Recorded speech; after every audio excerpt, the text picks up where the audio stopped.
உங்களுக்கான இன்றைய வாக்குத்தத்தம். நீர் எனக்கு மறைவிடமாயிருக்கிறீர். என்னை நீர் இக்கட்டுக்கு விலக்கி காத்து இரட்சண்ய பாடல்கள் என்னை சூழ்ந்து கொள்ளும்படி செய்தீர். நான் உனக்கு போதித்து நீ நடக்க வேண்டிய வழியை உனக்கு காட்டுவேன். உன்மேல் என் கண்ணை வைத்து உனக்கு ஆலோசனை சொல்லுவேன்.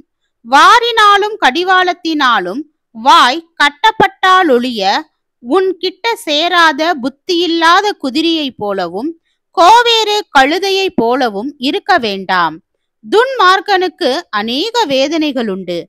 கர்த்தரை நம்பி இருக்கிறவனையோ கிருபை சூழ்ந்து கொள்ளும். நீதிமான்களே, கர்த்தருக்குள் மகிழ்ந்து களி கூறுங்கள். செம்மையான இருதயமுள்ளவர்களே, நீங்கள் எல்லாரும் ஆனந்த முழக்கமிடுங்கள். சங்கீதம் 32 வசனம் 7 முதல் 11 வரை.